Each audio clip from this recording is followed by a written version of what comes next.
If you're thinking about getting into woodworking, or if you're just starting out, here are 10 things you might want to keep in mind.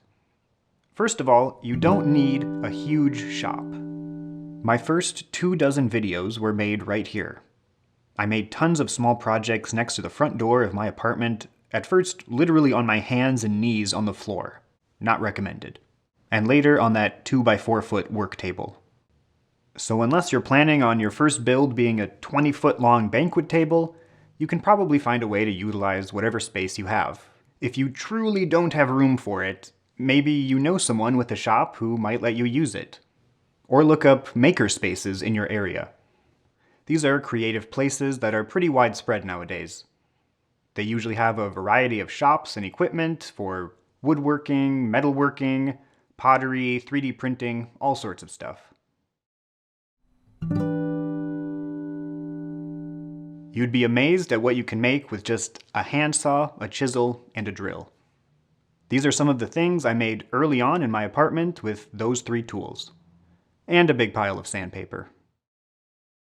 In addition to a few basic tools like that, there are some other supplies you'll need to have around as well. You'll want a variety of clamps on hand, but don't go overboard buying tons of them right off the bat. Maybe just start with a few F-clamps and add more types and sizes as you need them.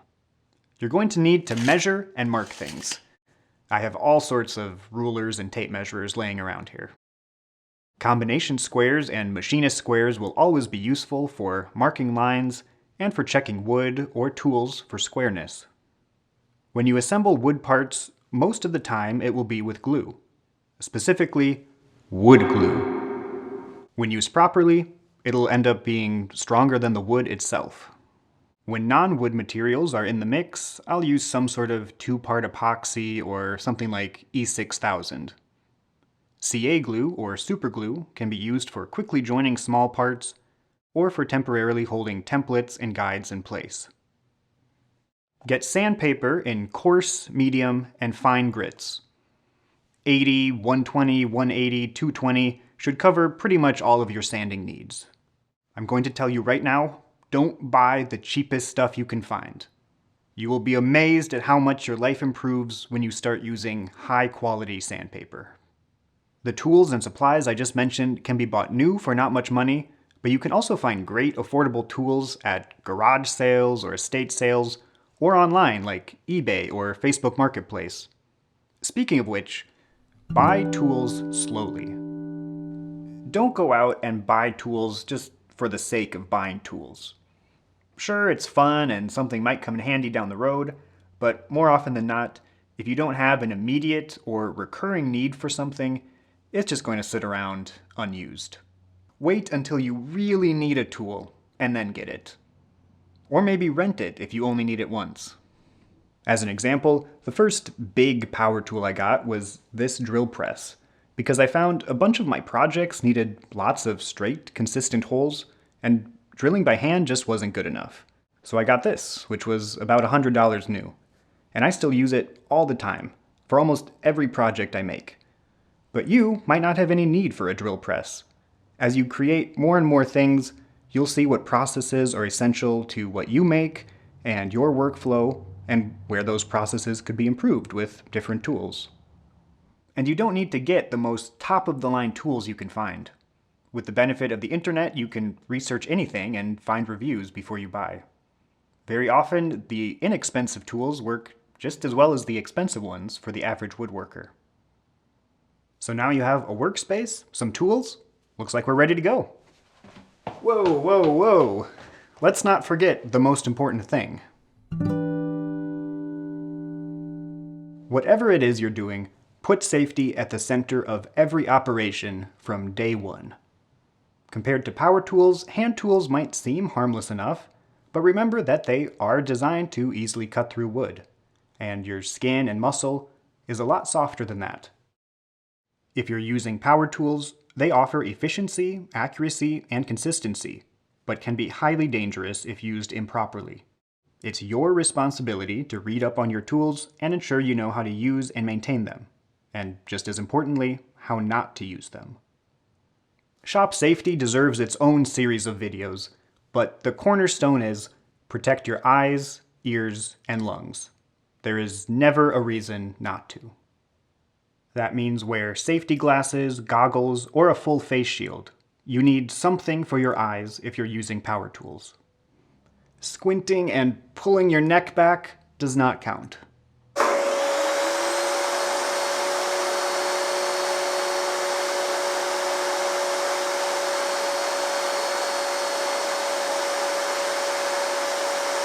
You also need to protect your lungs. Every woodworking operation produces some amount of very fine dust.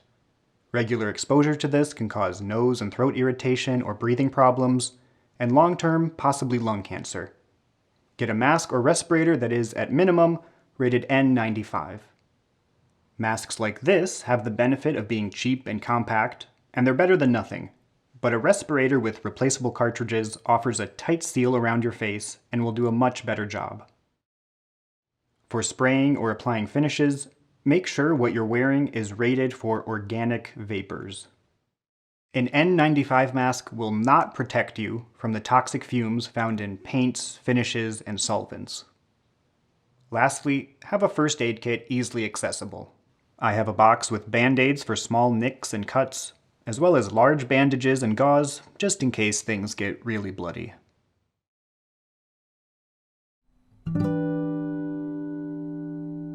If you're using wood, you need to know how it works.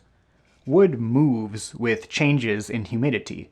It expands and contracts depending on how much moisture is in the air. If you fail to take this into account when making a table, for example, the tabletop might split itself apart during this cycle of expansion and contraction. Learn to pay attention to the grain of wood and how to read it. Wood is strong along the grain, but not across it. Very important in almost every project. And along the grain, you need to know what direction it's going, because cutting with the grain gives you a nice smooth surface, but cut against the grain and things get ugly. There are tons of wood species out there, all with different characteristics, physically and aesthetically. It's too much to try summarizing in this little section of video, so familiarize yourself with the species you have access to. In the United States, you'll probably see woods like pine, maple, walnut, cherry, and oak, but that's just the beginning of the list. Learn what ones are harder or softer, how they change color over time. Can they be used for outdoor projects? Are they safe to use for a spatula or a cutting board? Do they tend to chip or splinter when being cut? In my opinion, half the fun of this hobby is learning about different kinds of wood, and how cool they all are. You need wood for woodworking. Otherwise, you're just working. But where are you supposed to find it? Most of us are probably familiar with at least one big home improvement store. They often have dimensional lumber, meaning stuff like 2x4s or 1x8s, made from pine, spruce, or fir. It's plentiful and pretty affordable, though you may have to dig to find usable boards. They also usually carry some amount of hardwood, typically S4S lumber. That means surfaced on 4 sides. So it's been cut and planed to specific dimensions and is ready to use as is. Each of those milling steps adds to the cost, but if you don't have the equipment to buy rough lumber or larger pieces and do it yourself, that's probably the wood you have to get. Another option is a lumber yard or sawmill. There's maybe one in your area where you can find nice hardwood boards. The lumber is likely to be rough sawn, meaning you still have to do some milling to get it to a usable state, or it may be surfaced on some or all of its sides. Going to a lumber yard can be overwhelming and confusing, especially when you start seeing price per board foot versus price per linear foot, and all the different grades of lumber. But don't be afraid to ask questions, and they'll be happy to help you figure things out. You can also buy wood online. Some sellers even have photos of individual boards so you know exactly what you're getting. Buying online is sometimes necessary if you're looking for a specific type of wood that you just can't find in your area, or if you're looking for an uncommon size, like 1/8-inch thick boards. Lastly, keep an eye out locally for people selling or giving away wood. You might be able to find nice wood for free, or at least much cheaper than anywhere else.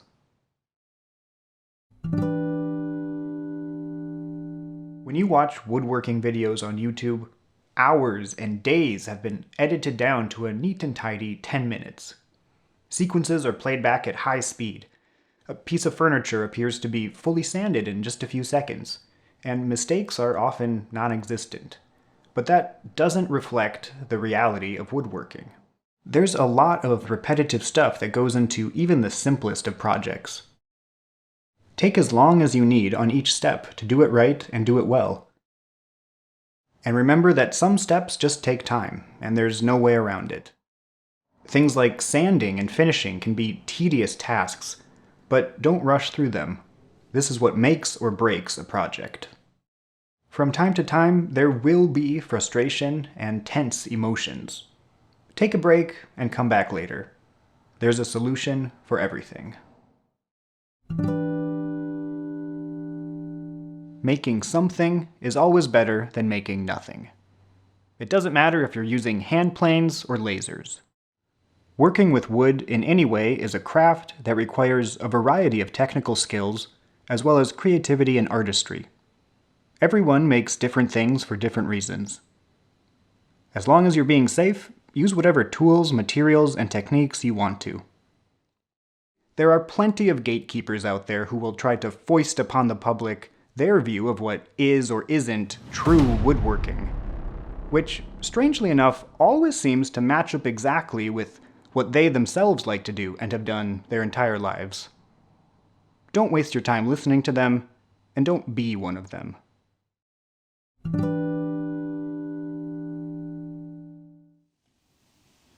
Even with all the resources available to us nowadays, experience is the best teacher, so make as much as you can.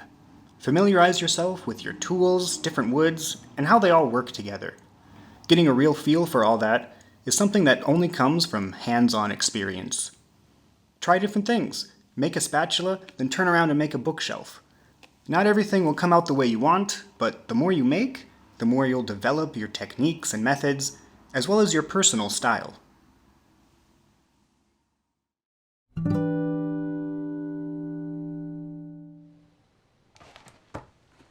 Like any other skill, woodworking takes practice.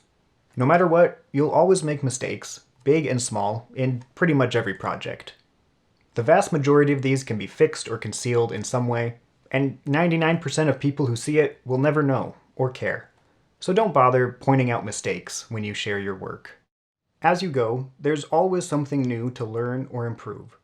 You could make the same project over and over, and each time you'll find some way to refine it or push yourself a little more. Remember to always be learning. There are many resources available for educating yourself on any woodworking topic. Now we have access to countless books, articles, videos, you name it. If you have a question on something, there's probably a forum thread and an instructional video on it. So don't stop learning, and don't stop making. Thanks for watching.